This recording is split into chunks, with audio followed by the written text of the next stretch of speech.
L'actualité ce soir à la une, le président de la République a présidé ce matin à Colintin de la préfecture de Kindia la journée mondiale de l'alimentation. Elle est célébrée sous le thème « La faim zéro, c'est possible en 2030 ». Il sera également question dans ce journal de la protection des chimpanzés. L'espèce est menacée de disparition. Des ONG apportent leur soutien au gouvernement pour la surveillance et la protection de ces animaux.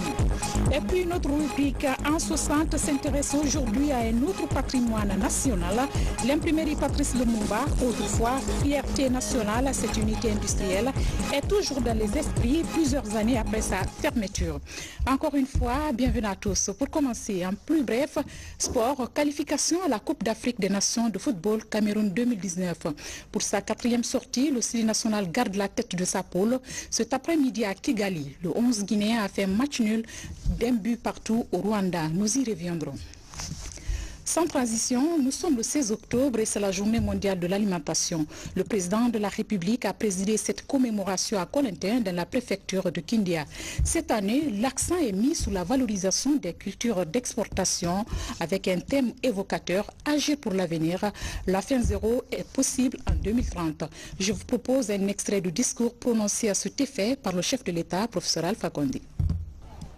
Messieurs les représentants de la FAO et de la CEDEAO, paisible population de Kindia, de Sugeta et de Colintin, nous sommes heureux d'être avec vous ce matin à Colintin. Colintin, dans l'agriculture guinéenne, a occupé une très grande place dans le passé. Malheureusement, nous avons le défaut en Guinée de ne pas capitaliser sur nos acquis passés. Moi, je venais ici quand j'étais jeune. Il y avait des plantations de Léoné, Georgiade, etc., qui étaient des très grandes plantations qui faisaient le ananas. On avait aussi des religieuses ici qui faisaient des fleurs aussi belles que les roses qu'on fait en France. Pourquoi tout cela a disparu? Parce que nous n'avons pas capitalisé sur nos acquis passés. Comme je dis souvent, nous avons le défaut en Guinée. Au lieu de laver le bébé et de jeter l'eau sale, nous jetons le bébé avec l'eau sale. C'est ça aussi qui caractérise notre pays, qui a fait que nous n'avons pas pu progresser aussi vite que nous l'aurons pu. Car Dieu aime la Guinée, il nous a donné tout ce qu'il faut pour nous développer. Je dois d'abord rendre hommage au cadre de l'agriculture, de la pêche et de l'élevage. La Guinée a de très bons cadres, à l'Amproquois, à l'IRAD, etc. Malheureusement, on les laissait de côté, on ne les accompagnait pas pour leur permettre de donner toutes leurs capacités. Et je suis convaincu que nous avons les cadres qu'il faut pour transformer l'agriculture, l'élevage et la pêche en Guinée. Il suffit seulement que le gouvernement les accompagne. Monsieur le président de la FAO, le problème n'est pas pour nous d'avoir seulement la sécurité alimentaire, c'est d'être le grenier de l'Afrique de l'Ouest. Non seulement avoir la sécurité alimentaire, mais être le grenier de l'Afrique de l'Ouest. Pourquoi? C'est pas parce que nous sommes mieux que les autres. On peut dire que la Guinée est un scandale agricole, pas seulement géologique. Nous avons 6 millions d'hectares fertiles. Nous avons des régions, Massantari, presque 2 jours sur 3. Nous avons près de 6 000 cours d'eau. Nous avons de l'eau partout. Très souvent, quand mes collègues présidents viennent et qu'ils se voient le Conakry, ils sont surpris de dire, mais est-ce que c'est comme ça, de l'eau partout toute l'année? Imaginez le président de Namibie, il vient du désert de Kalahari qui survole et qui voit de l'eau partout. Est-ce que c'est comme ça toute l'année? Ou le président du Niger, qui lorsqu'il est venu pour l'irrigation du barrage Kadeta, demandait est-ce que c'est comme ça toute l'année? Donc, nous avons toutes les capacités, non seulement d'être autosuffisants, mais d'être le grenier de l'Afrique de l'Ouest. Cela dépend seulement de la volonté et de la capacité du gouvernement à accompagner les cadres et les paysans. En dehors du ministère de l'Agriculture qui fait son travail, j'ai lancé le programme présidentiel. Parce que j'allais souvent en Côte d'Ivoire. J'ai vu que s'il y avait un ministre de l'Agriculture en Côte d'Ivoire, mais le véritable ministre, c'était le président Houphouët-Boigny qui accompagnait, qui était le véritable ministre. C'est pourquoi la Côte d'Ivoire a réussi son agriculture. On ne peut pas transformer l'agriculture si le président de la République n'en fait pas son programme. On ne peut pas transformer l'élevage et la pêche s'il n'en fait pas son programme. C'est pourquoi tout le budget de souveraineté et autres de la présidence est consacré à ce programme présidentiel. Aujourd'hui, nous sommes en train de mécaniser toute notre agriculture. Des tracteurs pour cultiver, moissonneuses batteuses pour récolter, rizeries pour transformer le riz padé en riz net. Avant, le paysan guinéen ne connaissait pas l'engrais. Aujourd'hui, nous avons 100 000 tonnes d'engrais. Nous allons bientôt avoir une usine d'herbicides pour que les gens cessent de brûler et qu'ils sachent qu'on peut tuer les mauvaises herbes avec l'herbicide. Parce que le fait de brûler amène la sécheresse et donc transforme l'écosystème de notre pays. Mais aussi, nous ne sommes pas arrêtés là. Puisqu'il y a aussi de nouvelles technologies, nous utilisons de nouvelles technologies. Avant, pour téléphoner, c'était la colle à la bannière. Il fallait tirer les fils. Aujourd'hui, n'importe quel paysan guinéen, dans le plus coin reculé de la Guinée, avec son portable, peut téléphoner. Alors, nous avons décidé de faire la même chose pour l'agriculture. Donc, nous avons mis sur l'agriculture les nouvelles technologies. C'est-à-dire les tracteurs, les morceaux, bateaux, etc., sont dotés de GSM. Donc, si Mafoya Kindia veut louer le tracteur, il n'a pas besoin. Il prend son téléphone, il appuie sur le tracteur et il dit j'ai besoin de louer le tracteur pour 10 hectares, 20 hectares, le tracteur vient. S'il veut le faire pour la moissonneuse batteuse, c'est la même chose. S'il veut acheter l'engrais, il n'a plus besoin d'aller. Il appuie, je commande tant de tonnes d'engrais, on livre. Donc, ça permet aux paysans de ne pas se déplacer. Ça lui permet aussi d'avoir la mécanisation sans être obligé de payer le tracteur ou le moissonneuse batteuse. C'est vous qu'on a mis ça, Kobiri. Ça veut dire tout simplement que vous allez sur votre ordinateur, vous le chargez comme vous chargez votre téléphone. Ça, c'est pour permettre aujourd'hui aux paysans, même s'il est dans le coin le plus reculé, d'avoir accès au tracteur, à moissonneuse batteuse, aux engrais et autres. Mesdames et messieurs, vous suivrez l'intégralité du compte-rendu de nos collègues du bureau de presse de la présidence de la République juste après le journal. Et puis, le ministère des Travaux publics vient d'entamer les travaux de traitement des points dégradés de la voirie de Conakry. Plus de 33 km sont à réhabiliter dans les 5 communes de la capitale. Ces travaux visent à faciliter la mobilité urbaine en attendant la reconstruction totale de la voirie de Conakry. Le ministre des Travaux publics vient de visiter ces chantiers. Suivez le compte-rendu de Ansman Mani Camara. Juste après les grandes pluies, ces travaux sont engagés pour traiter les points dégradés, histoire d'améliorer la mobilité des citoyens à Conakry. Dans les 5 communes de la capitale, sur une trentaine de kilomètres, 5 entreprises exécutent ces travaux dont le délai s'expire en décembre prochain. Au niveau d'avancement, je pense que nous sommes à pratiquement 20% d'abord.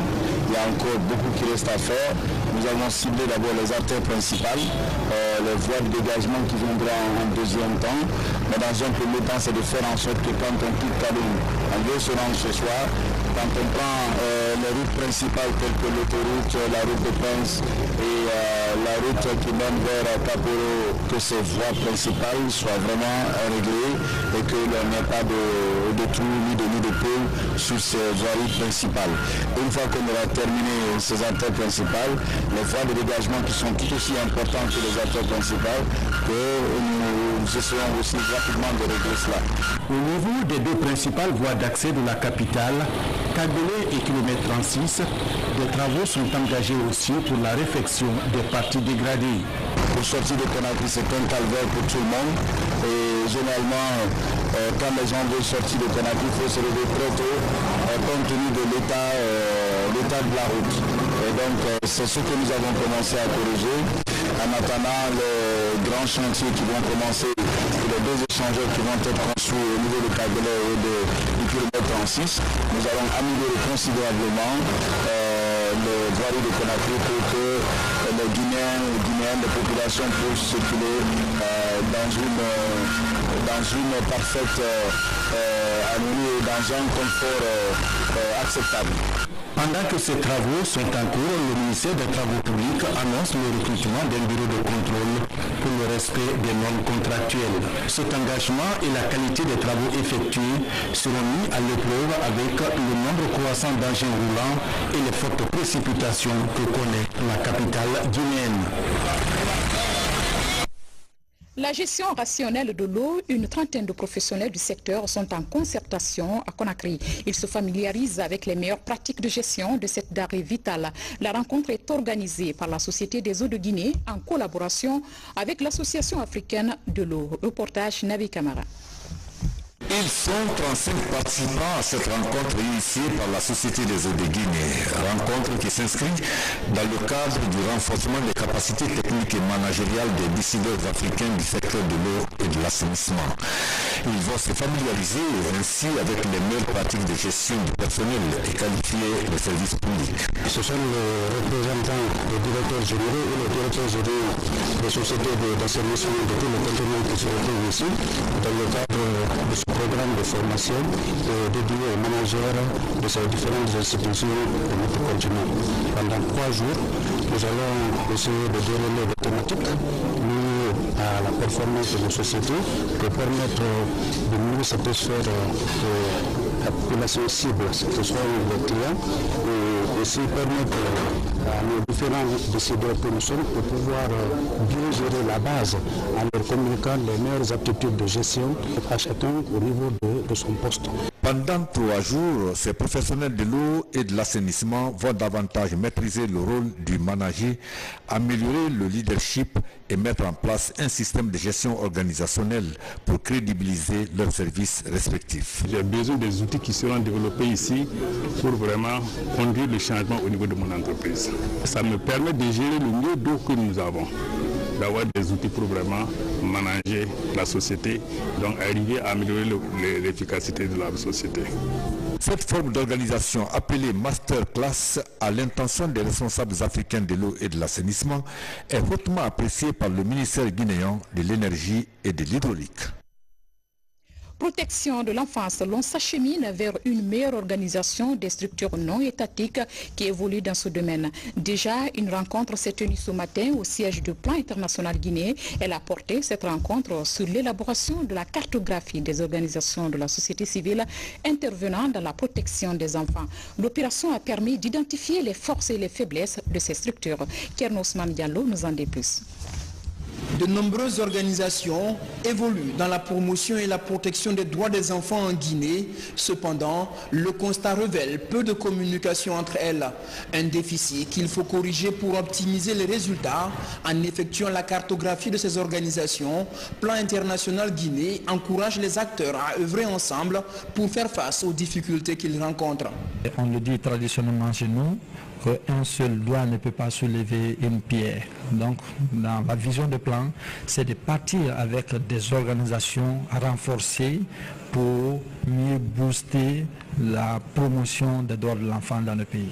Il faudrait que nous, organisations de la société civile, surtout pour les organisations qui travaillent dans la protection de l'enfance, que nous nous engageons à relever les défis liés à la protection de l'enfance en Guinée, à relever le défi de l'engagement même de nos autorités, de nos décideurs qui se sont engagés au niveau international, sous-régional, en ce qui concerne la protection de l'enfance. Le but est fixé, mais entre les difficultés d'accès au financement et le manque de professionnalisme, les freins au développement des organisations qui œuvrent dans l'enfance sont partagés.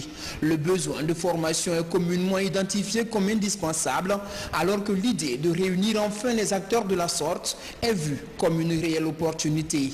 Nous avons élaboré un SWOT,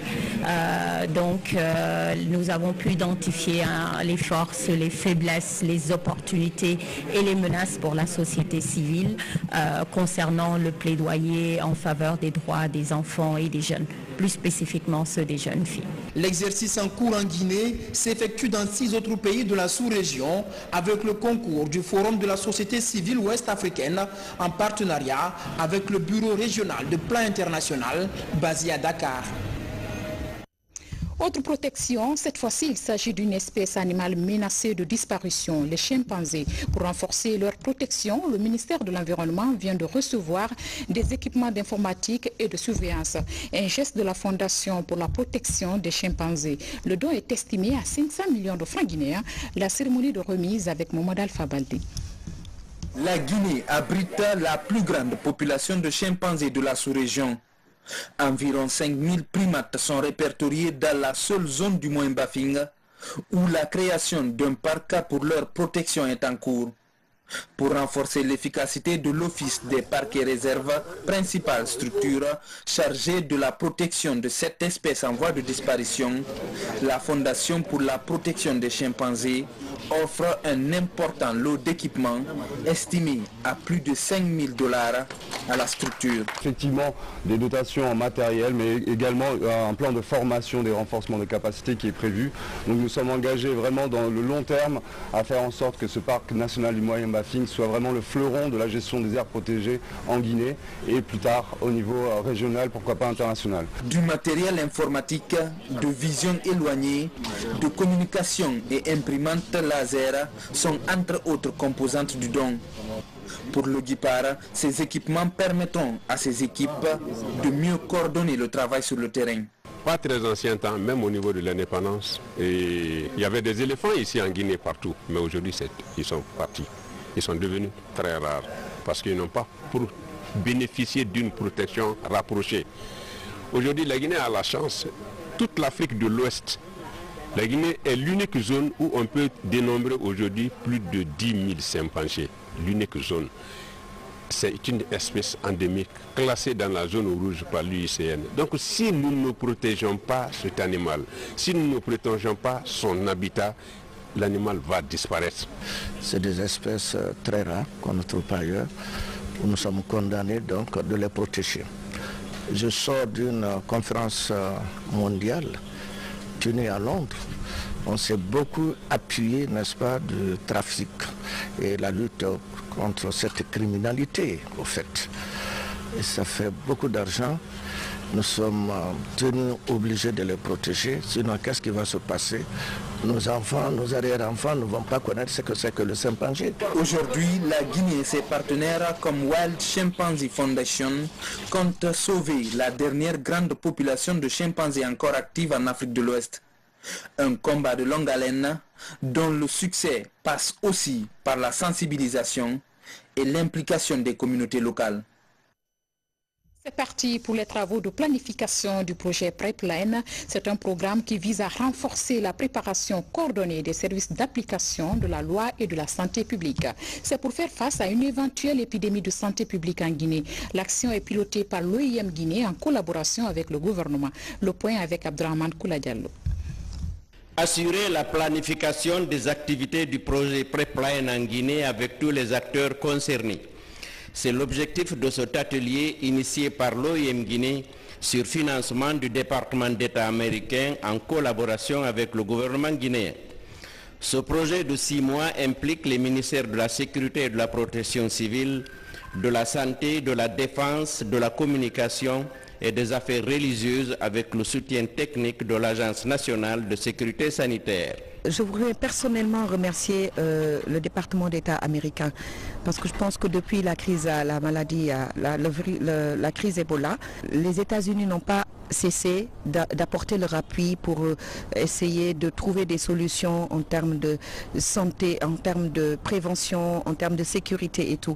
Et je pense que sans eux, aujourd'hui, on ne pourrait pas du tout avoir toute cette possibilité de pouvoir mettre en place et de pouvoir essayer de concrétiser notre souhait de mieux préparer la Guinée à répondre aux prochaines crises. Nous nous sommes tenus aux côtés de la Guinée pendant la crise Ebola. Et donc nous avons pensé qu'il était de notre devoir de continuer à aider la Guinée alors qu'elle se prépare à travailler pour renforcer ses capacités sécuritaires associées aux épidémies. La préservation de la santé des populations est l'une des priorités du gouvernement guinéen. L'objectif, c'est pour permettre aux uns et aux autres, c'est-à-dire les principaux acteurs, les services de santé, les services de police, les services de gendarmerie, qui sécurisent, puisqu'il y a toujours la panique lorsqu'on parle d'une épidémie et surtout une épidémie hautement mortelle. Au terme des débats suivis de travaux de groupe et de synthèse, les participants ont formulé des recommandations relatives à l'amélioration de la situation sanitaire en Guinée. Encore des présumés braqueurs sont tombés ce matin dans les filets de la police. Ils sont accusés d'avoir érigé des barricades afin de perturber la circulation. Par ailleurs, le ministre de la Sécurité et de la Protection civile dément les accusations dont font l'objet des agents de sécurité suite à la mort d'un jeune citoyen à Koloma. Le ministre Alpha Ibrahima Keïta est au micro de notre reporter Alpha Issi Agaba. Suivez. Ce qui se passe sur la route Le Prince est inacceptable dans une république. Vous voyez, ces malfrats, ces voyous, ces hors-la-loi qui sont derrière, ils sont armés jusqu'aux dents. Ils ont des PMAK, ils ont de la drogue, ils ont des armes blanches, et c'est avec ça qu'ils intimident, qu'ils agressent les paisibles citoyens qui ne veulent que vivre en liberté et vaquer à leurs affaires quotidiennes pour subvenir aux besoins de leurs familles respectives.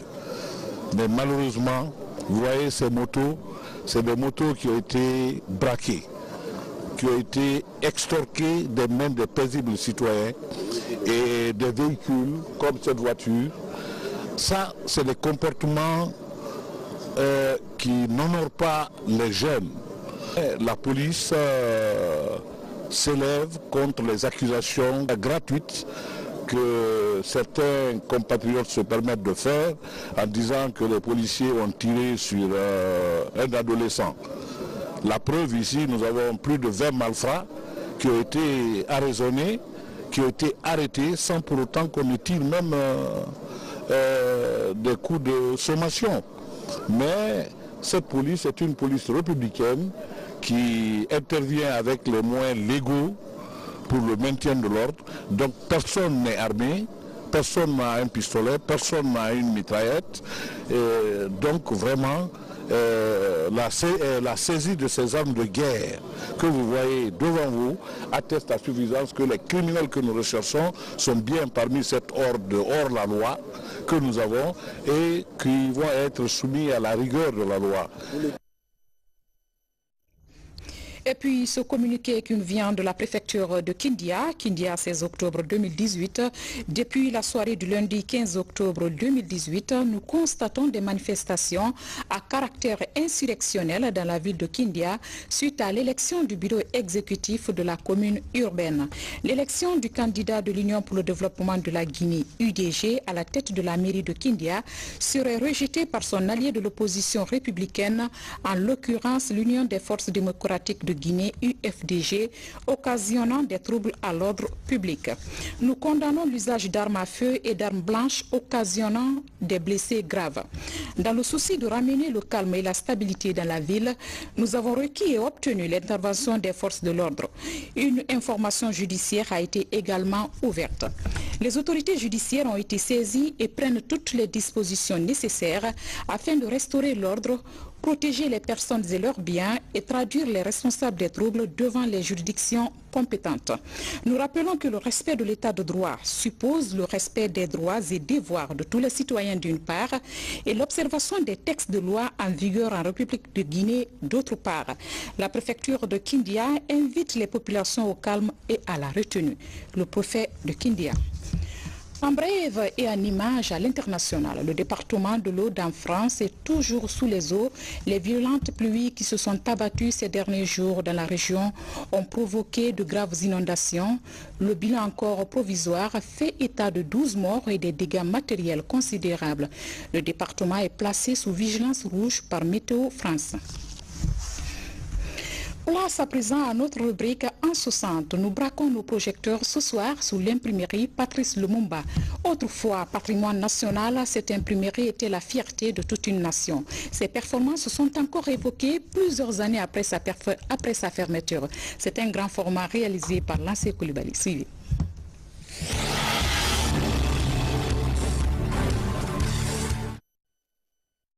Dans l'histoire de la Guinée indépendante, il y a des entreprises qui ont marqué de façon positive les esprits. Parmi elles, l'imprimerie Patrice Lumumba. Fruit de la coopération entre la Guinée et l'Allemagne de l'Est d'alors, cette unité industrielle a été créée en 1962 pour répondre aux besoins en fournitures scolaires, documents administratifs et autres consommables. Grâce aux équipements performants et aux techniciens compétents, l'imprimerie Patrice Lumumba a pu assurer la couverture nationale et même sous-régionale. C'était une merveille. D'abord construit pas pour la Guinée seule, mais c'était pour une vision sous-régionale. Et nous avions gravité d'échelon en échelon jusqu'à atteindre ce petit sommet des directeurs de la production. Tous les cadres de l'INASEF, c'est-à-dire entendez par l'imprimerie nationale de Guinée-Bissau, tous les cadres ont été formés à l'imprimerie Patrice Lumumba.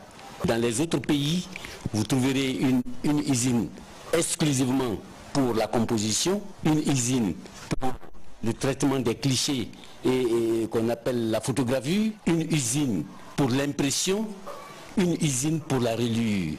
Mais chez nous, Dieu a voulu que le tout, à travers la clairvoyance des premiers dirigeants, que tout se retrouve en un seul lieu qu'on a appelé imprimerie complexe de polygraphique de l'imprimerie Patrice Lumumba. Parmi les produits phares que l'imprimerie réalisait, il y a la production des cahiers, des enveloppes, des titres et valeurs, à côté des livres, des brochures et des journaux. Et maintenant, y compris, bel et bien, le grand Coran qui avait été offert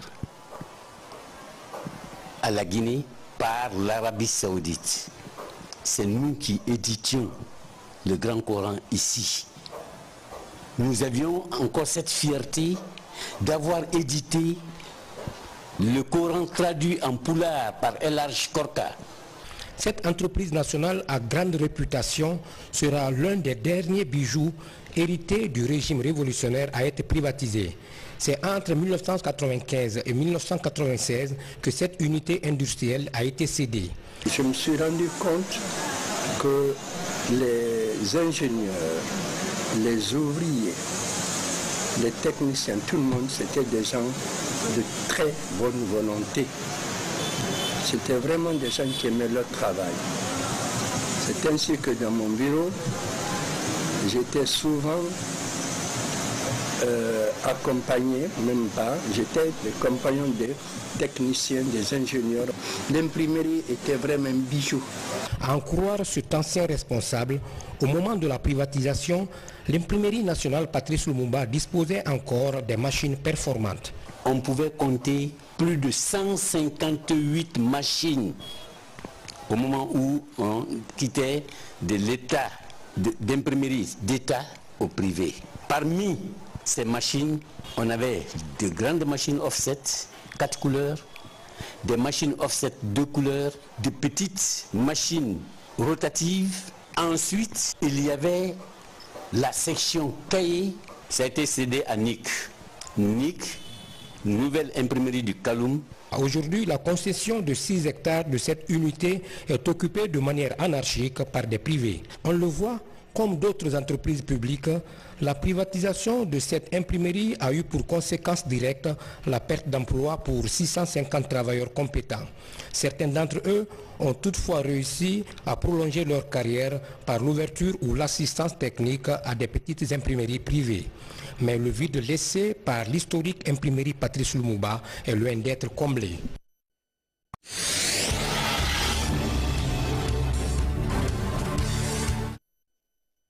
Mesdames et messieurs, c'est avec cette page souvenir que nous fermons ce journal. Grand merci à vous pour votre obligeante attention. Passez une excellente nuit. À demain.